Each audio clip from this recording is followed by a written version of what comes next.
today's presenter is Christina Wolfenbarger, and she's with the Pigeon Forge Library, and she's going to present to us a program today on the Pigeon Forge Pottery. And if you see these examples up here, I know it's going to be a very interesting program. We're looking forward to it. So, Christina, we'll give you the floor. Thank you. Welcome, Christina. Thank you. As he said, thank you for having me today. My name is Christina Wolfenbarger. I am the historian at the Pigeon Forge Public Library. Y'all probably knew my predecessor, Vita King. Did anybody know Vita? Oh, yeah. Yeah. So she just handed over a well-oiled machine to me, and I love it. And this is Marcia Nelson, our director, who's my little sidekick and my tech person so far. So today, I think probably, it's different talking to a group of local folks because you guys know so much versus like a wilderness group that has not a lot of information, but you guys all remember Pigeon Forge Pottery. Oh, yes. Right? And you know now that it's Pigeon River Pottery. So I think probably what a lot of people don't understand is the connection to the Pigeon Forge Pottery, the original, and TVA in Knoxville, which kind of seems like a weird connection, but I'm going to explain that. Y'all know where it is, located over there by the old mill. Even though it's no longer the Pigeon Forge Pottery, it is still a functioning workshop and retail space where you can still go over and see potters work and do their glazes. They're still firing pieces and all of that. So I kind of love that there's still that same idea. I think Pigeon Forge, I love art, and wherever I go, I love to travel. I like to try to find local artists, and I think for Pigeon Forge, it's very unique that we have that local collection, pottery collection, that industry right in the heart of Pigeon Forge. And like I said, what I don't think most people understand is that connection with TVA. And it's kind of a strange connection. But TVA provides a lot of electricity to a lot of different areas in the Southeast regionally. In the 1930s, President Roosevelt's New Deal was a multifaceted approach to help pull the whole country out of the Depression. One of his ideas was to help the people living in the TVA region use their natural resources to create industry. And we have a lot of natural resources here with water, wind, all that kind of stuff. If they were able to create that industry, that would create jobs, which would create products, which people would use to boost the economy in our area, because it was extremely rural then. And we didn't have a lot of things like electricity or money. But what we did have, I don't know why these aren't going on there, is kaolin. This is a form of clay. It is decomposing feldspar. And the chairman of the TVA at the time, his name was Arthur Morgan, and he thought kaolin might be the answer to the natural resource mandate that the president had issued. It's a soft, fine, white clay, and it has many, many different uses that you can even see there. It was in short supply in most of America, but was abundant in Asia and Europe. So that's where most of America's fine porcelain came from, was from across the pond there. And Chairman Morgan thought this would be a great new industry for the Tennessee Valley. And you can see even now they still use it in lots and lots of different ways. But Chairman Morgan had numerous reports done by his engineers, and all those reports came back very, very positive and promising. So he asked a porcelain expert with experience in the Polish ceramics industry named Robert Gould to come to East Tennessee and open an experimental ceramics lab.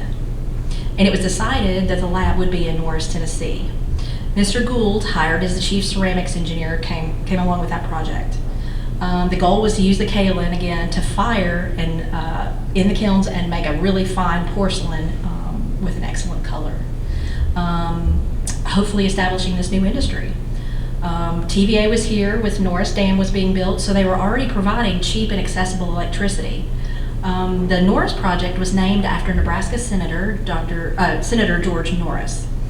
And the layout and the construction process of the dam area aimed to include the workers' families in this new idea beginning to spread in the country of a planned community. Up until then, other facilities at large construction sites, like the CCC, the Civilian Conservation Corps, camps, which was also part of FDR's mandate at that time, only focused on housing the workers, not their families. The workers were required to leave their families behind. Sometimes they were hundreds of miles away and in different states. The CCC camps were considered temporary housing and mostly just kind of big, large tents with a bunch of cots, which you guys have probably seen pictures of. TVA Chairman Morgan and President Roosevelt were both very supportive of this family-inclusive idea around the Norris Dam area. Roosevelt hoped it would be similar to an idea he had when he was governor of New York, which was the idea of a greenbelt type community, homes surrounded by green areas with a square or commons area for community gatherings. There were 3 planners in charge of this area in Norris, one of which was Benton McKay, and he had developed the Appalachian Trail concept. So Norris was going to have the first TVA hydroelectric power generation plant, and they were calling it Norris Dam. And it was decided that that made a perfect sense to start the ceramics experimental lab because they do have that production of electricity there. With all this innovation and experimentation came the necessity for a lot of workers, 2,100 workers to be exact. I mean, that's bigger than some cities and towns in this area were. The CCC camp housing, when they were starting the construction of the dam, was temporary, but the dam project was going to continue. So even after the construction people left, the dam was going to function.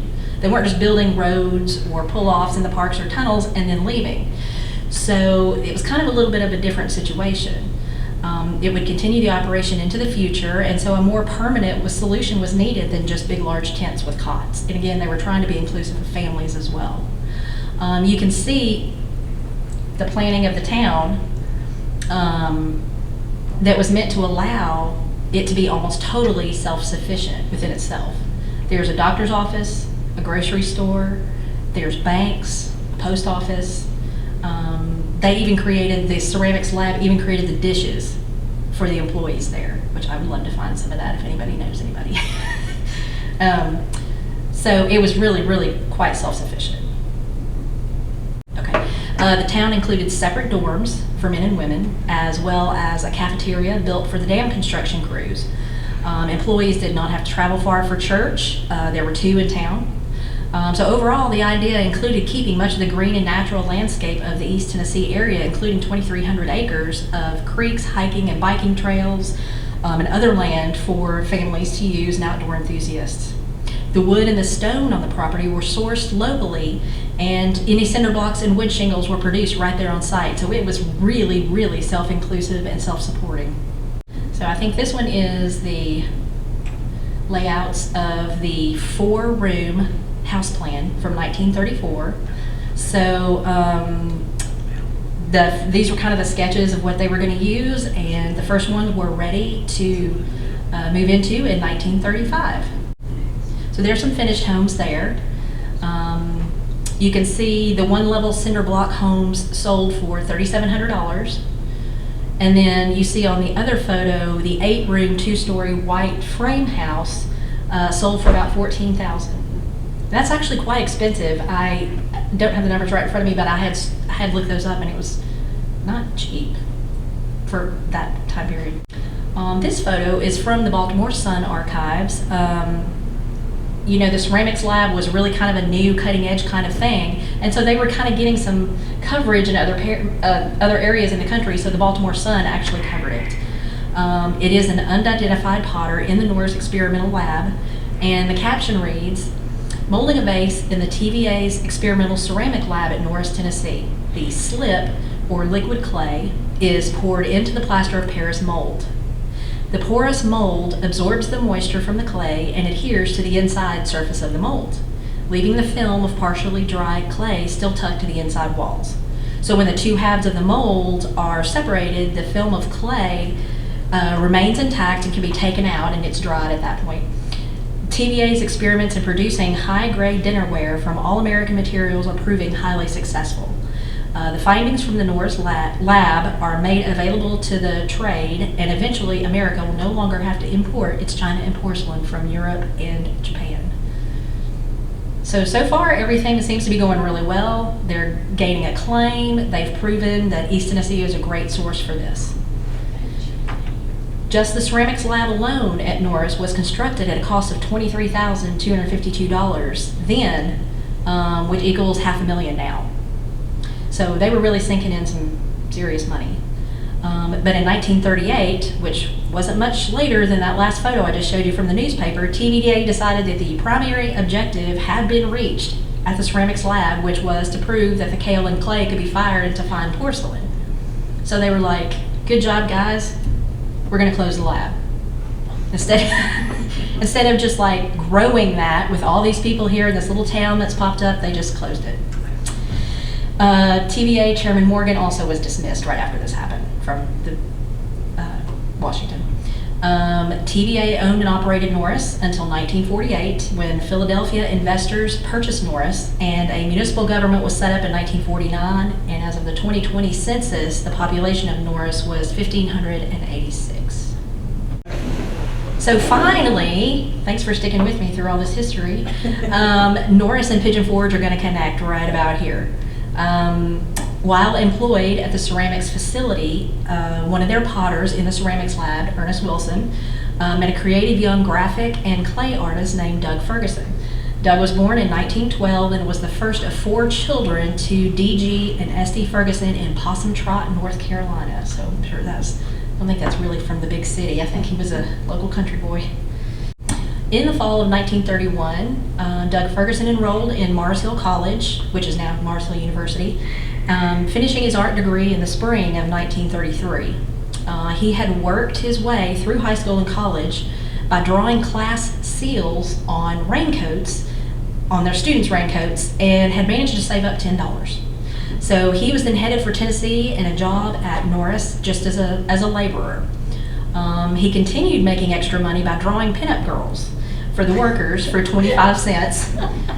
Fancier ones were 50 cents, and he wanted a little flesh tone. Those were 75 if you wanted a little color added. So he was already a businessman. He knew his audience, right? He knew his market. He was, absolutely. His goal with that money that he was making and saving up was to go to art school in Chicago. So he would also covertly draw sketches or caricatures of Norris Dam visitors, even FDR, and dignitaries who would come onto the property to see how progress was going and what was happening. He would then ask them to sign the drawings and then sell them to the other workers. So he was very enterprising from day one. The Norris lab offered him a promotion up to carpenter, but he turned it down because he wouldn't join the union. The news of his multiple talents spread, and he was moved to the ceramics research lab. He was testing kilns, clays, and glazes, and eventually became a ceramics engineer. While working and living in Norris, Doug met Ernest Wilson and his daughter, Ruth. So Ernest Wilson was actually a 4th generation potter with English roots back to the famous English pottery days and through Ohio. Ruth and Doug were a natural match with their love of arts and ceramics. They married on September 14th, 1936. While Ernest and Doug had been at the Norris lab, they had been seeing dirt daubers continue. Y'all know what dirt daubers, okay. Sometimes people don't know dirt daubers, that's what they are in the South.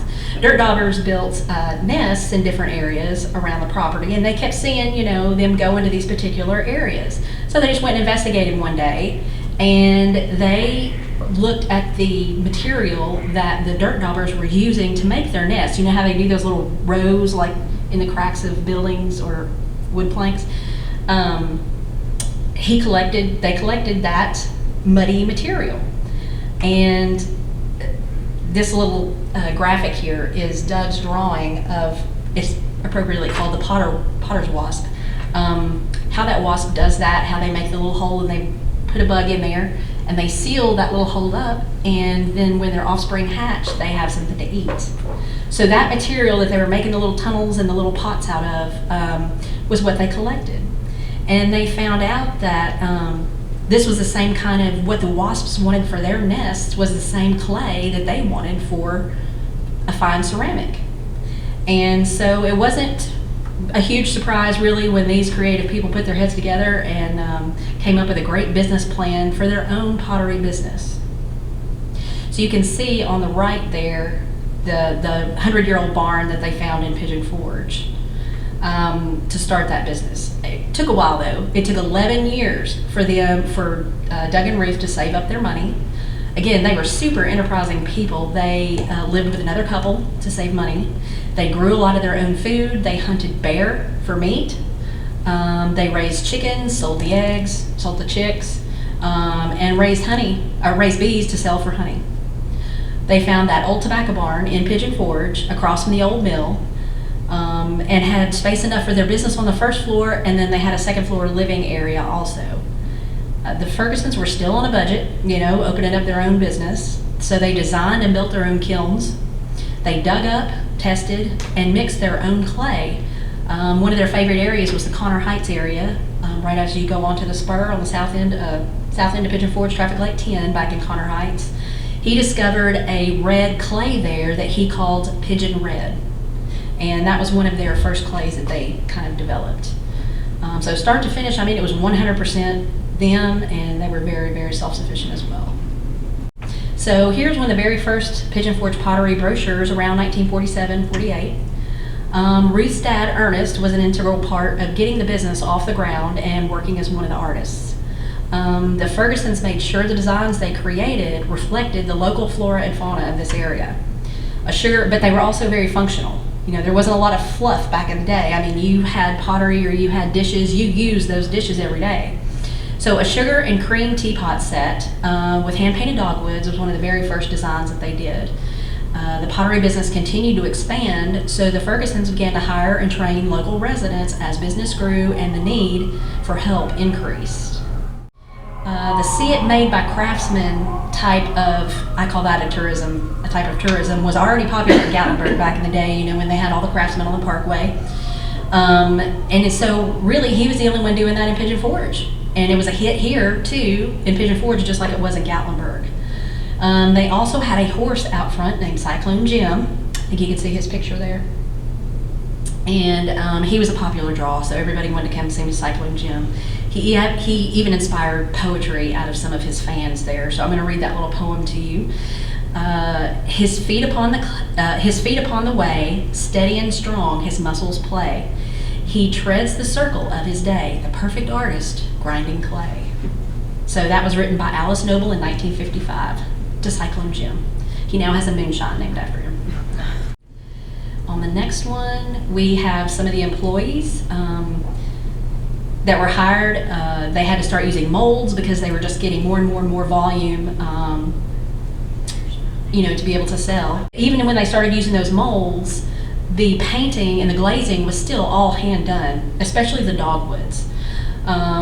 Different people had different jobs. From what I've heard talking to other people that were former employees, like you had a certain amount of time for him to kind of train you and see if you were going to be able to be on the wheel. If not, then you would do the molds, or you would attach the handles, or you would paint the dogwoods on the outside. But because of all those different hands touching everything over the year, there were a lot of different styles that really kind of emerged. Everybody's painting a dogwood, but no two dogwoods are ever going to look the same. So here are some of the longtime employees. Got left to right up there. Veril Campbell, Pearl Campbell, Eileen Blaylock. The Campbells actually had a third sister. That's a funny story.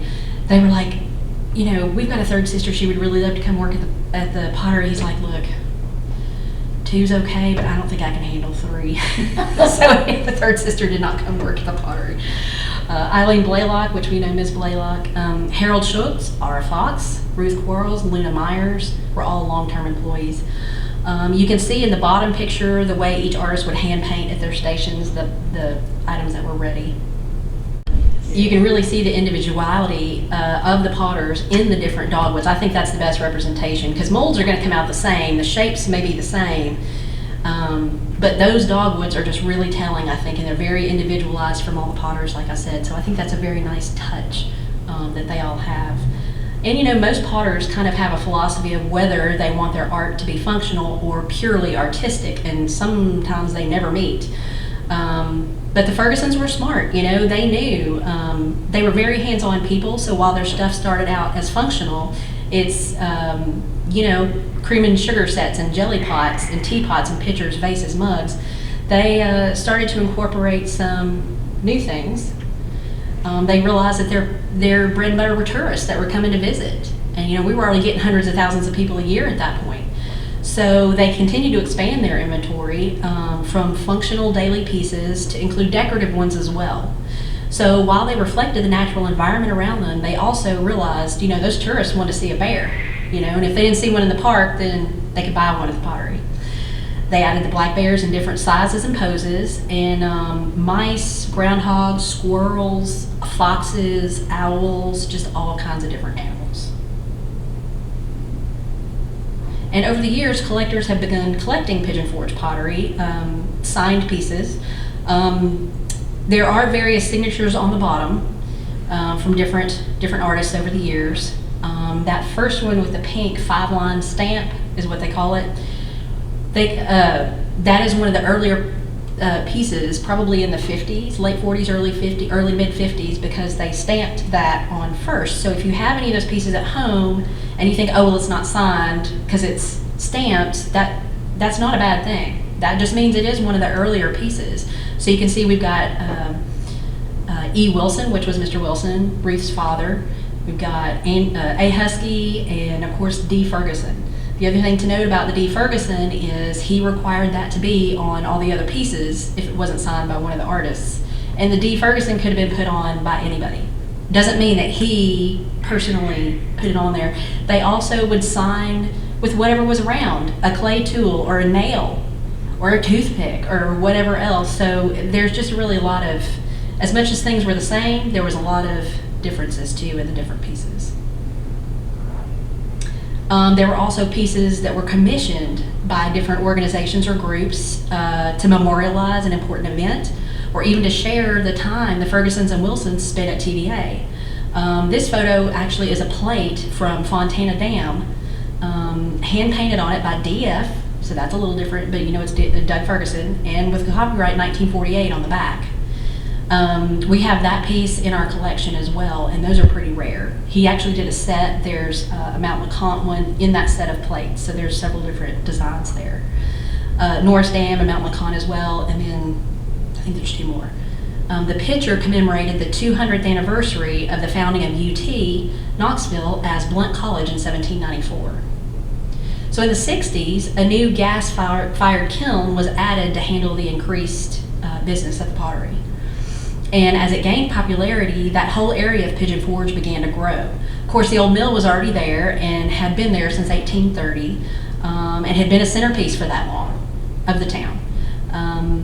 You know, it forged iron, ground clay, and provided electricity. So that was a heartbeat of the city for a really long time, even before the pottery started. But that pottery location was perfect for them. I mean, so many people were coming to that heart of Pigeon Forge. So it was a great location. And then, in 1957, disaster struck. The fire that burnt the 100-year-old tobacco, it was 100-year-old when the Fergusons bought it. So, I mean, there was really nothing that was going to save that old tobacco barn. The local residents, customers, and businesses were very upset by the loss. Fort Ware Game Park, y'all know where that was on the Parkway in Gatlinburg there, kind of around the Red Roof Mall area, gave the Fergusons tents to protect and salvage as much equipment and inventory as possible. The fire even made national news. The Fergusons had to notify customers who were waiting on orders that they could not be fulfilled. So you think about it, this was November, so they had all these orders from people for Christmas coming up. Most people told them not to refund the money to them, keep the money for rebuilding.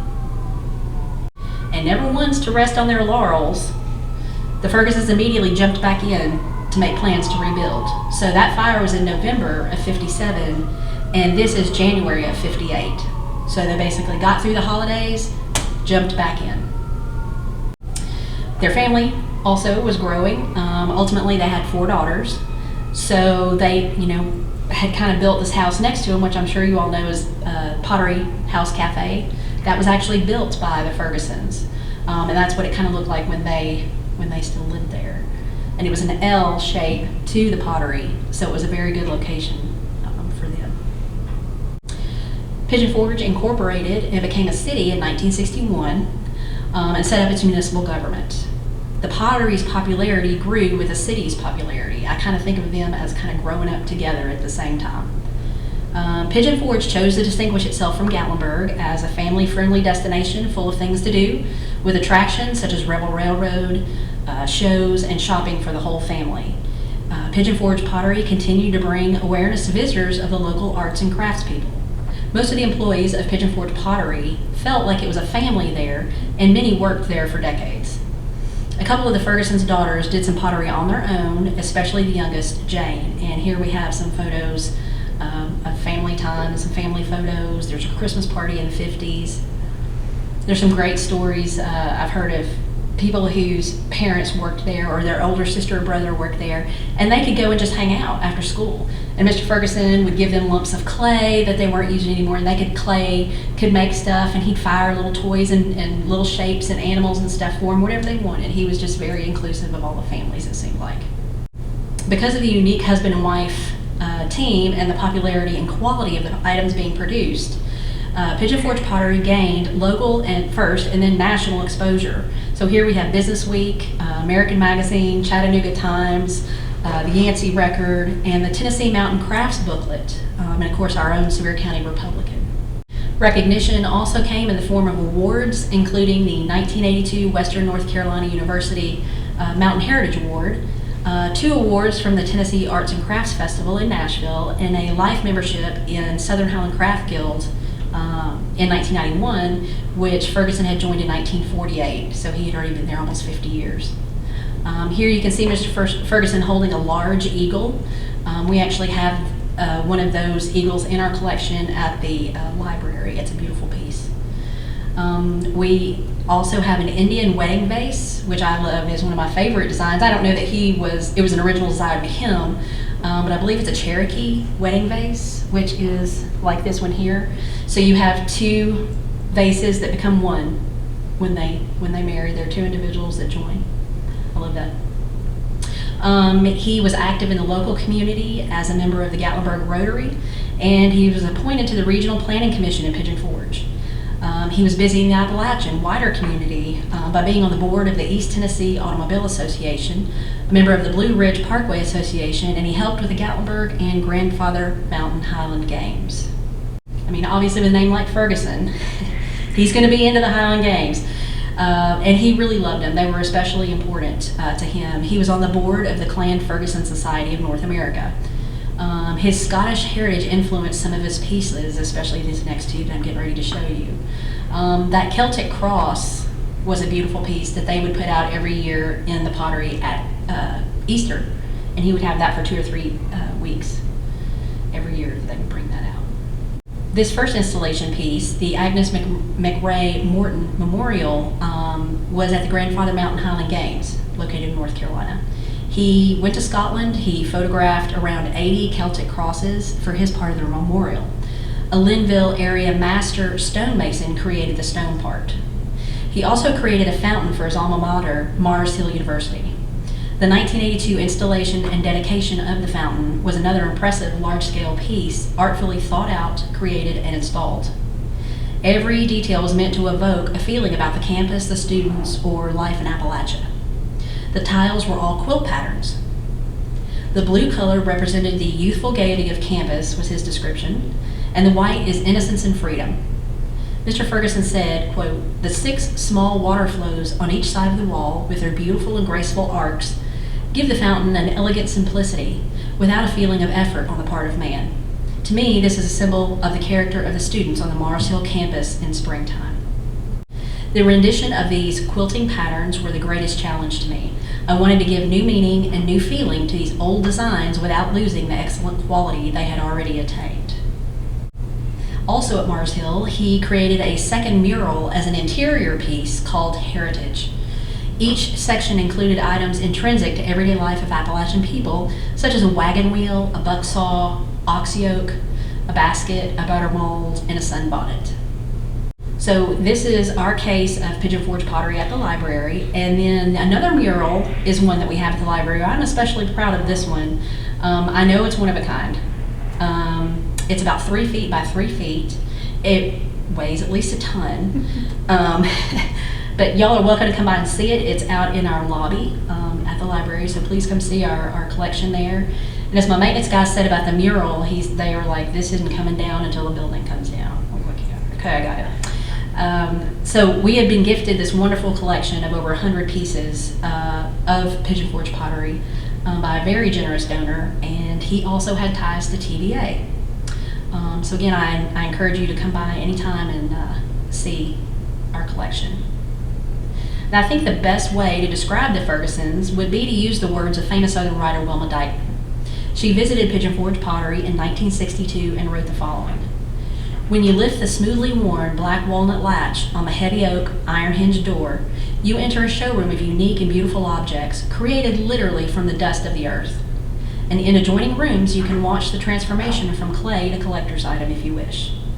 But the design of each pitcher, tumbler, tray, lamp, and decorator's item has taken shape in Douglas Ferguson's imagination before it can take shape on the potter's wheel. And there are few in these mountains who have wedded the traditional and the modern so successfully. Old designs find new functions in his creations. The past is kept alive in the beauty of the present. There are, for example, the lovely old butter molds Ferguson has collected and used as designs in making ashtrays, coffee tables, serving plates. The wheat and snowflake, dandelion and oak, our grandparents once pressed into freshly churned butter are now preserved in beautifully glazed clay. I think that's a wonderful description. Doug Ferguson passed away at the age of 86 in 1999. Ruth continued the pottery for about another year until she sold it in 2000. At that point is when it changed over from Pigeon Forge Pottery to Pigeon River Pottery and has carried on the workshop and retail spaces. Ruth lived until 2010 and passed at the age of 92. Sadly, 2 of the 4 Ferguson daughters have also passed away. And although the molds were broken by the Fergusons, that was his wish, the pottery molds were broken, many of the Pigeon Forge pottery pieces live on through collectors who love the history and spirit behind the pottery as well as the quality of the work produced. So what became Pigeon Forge Pottery and a staple of Pigeon Forge has started as an idea from all these innovative, smart people working at TVA. They were the epitome of resourcefulness, creativity, and hard work. The Fergusons drew on their love of art, their fondness for the Pigeon Forge area and Appalachian heritage, and they created a lasting tribute to the craftspeople of this region and their art. And the pottery literally helped mold Pigeon Forge as the vacation destination it grew to be even before Pigeon Forge was Pigeon Forge. So that really is all I have. There's a few pieces up here. I thought I would show you on your left over there. One of the most popular ones I think are the owls. As far as some of the birds that he did, there's the monkey-faced owl, which is the tall one in the back. The red owl in front is the uranium glaze, which really was uranium, and they got that bright red-orange color back in the day, and that's an unusual one. The crater glaze is on the far left owl, which really looks like a crater. Some people call it lava glaze. It can be either one. The little lady slipper on that blue lady slipper is one of my favorites. That's one of my favorite plants in the park, and I don't get to see that one very much, but he did all kinds of orchids and things like that you just don't see every day. There's a wedding vase, some of the animals, the crystalline glaze with the little brown top and the cream body is on that one. This green is a very, very rare green that once the fire happened, they were never able to reproduce again. So the thing about that 5-layer stamp too, where it's the Pigeon Forge Pottery, Tennessee, they basically are considered pre-fire, so you know that's going to be before 1957. So if you have pieces like that, people are like, oh, it's just stamped on the bottom. I'm like, no, stamp's a good thing. Stamp is a good thing. So that green is kind of the same way. They try to replicate it, and they can never quite get that green. So if you have some of that green, that's an unusual piece. There's a little teapot with a wire handle. That's a single teapot for just one person. And the blue is one of my favorite pieces. That's one of the oldest we have in our collection because it actually dates back to Norris and pre-Pigeon Forge Pottery. But that was actually made by Ernest Wilson. So we have some of Mr. Wilson's pieces. The two oldest one we have actually are from Mr. Wilson. And again, I brought some of the dogwood pieces on the front because the bears, I think, are one of the most well-known and popular, all different size and poses of those black bears. But those dogwoods are also extremely popular, and people just kind of equate that in their head with the bears and Pigeon Forge pottery. But you can see all the different styles. Some people have started collecting them based on a lot of different things. I like the animals, so I started collecting the animals, and now I've branched out. Some people like the lava glaze, or they want all of Mr. Owenby's pottery, or all of Mr. Husky's pottery. So it just depends on, people have different things. Some only want functional pieces. So it's starting to be kind of collected. This is a trivet with a butter mold pressed into the clay on top that you can use on your stove. So still even that's functional. The first couple weeks, we're trying to decide if it's going to be the first or second week of August. We have a Pigeon Forge Pottery Collectors Group meeting. I don't know, did any of y'all come last year? No? It's going to be at the library, and it'll be on that Saturday and Sunday, either that August 2nd or the 9th, whichever. We haven't quite nailed that down yet. And it's free for anybody to come. We have a little collectors group on Facebook, and it's wonderful. And the people are so knowledgeable. There's a couple in there that their parents or family worked, or they inherited pieces. You can buy, you can swap, you can whatever you want to do. But the people that want to come and set up tables, they're willing to swap or sell pieces. We usually have a raffle. It's just a lot of fun. It's not like a stuffy board meeting where people over here going, who votes? It's not like that at all. It's tables set up with everything. They can come and go. They can come and go all day. It's like 9 to 5 basically on that Saturday. So we would love to invite you all to come and bring friends and pop in, say hello, and just come to the library. So we appreciate your time today. Thanks so much. Y'all are welcome to come. Owenby that was the potter. There's A, Owenby. I thought it was E. Ernie. Yeah. So yeah, some people decide they like a certain potter's style, like maybe of the dogwoods or something like that, and they may collect all of his, or you just never know. You never know. Yes? Christina, were most of the pieces small? They have urns? He does. I did small pieces only for travel because I get really paranoid about breaking stuff and that kind of thing. We actually were gifted one of his large bears. And I mean, this bear, it's the playful pose when they're on their back with their little 4 legs up. And it's probably that big, I would say. It's not solid, or you probably wouldn't even be able to pick it up. So it's hollow on the inside, but it does have D. Ferguson on the inside, and I think it's got a year, 78 or something, I think, inside. So he did, especially the bears, he did all different sizes, all the way down to little ones this big. If they were commissioned pieces, sometimes there was a place in Townsend that had a set of lions that they commissioned by him outside, so those were large. He did the large installation pieces. He's got some big vases. The eagle that I was telling you about was probably about that big, I would say. So he did, and there's one piece that nobody knows what it is. We literally, no one knows what this piece is in our collection. I don't even know if I have it sitting right, because nobody knows. It's like 3-pronged thing, and it's hollow in these 3 prongs, and then there's a hole at the bottom.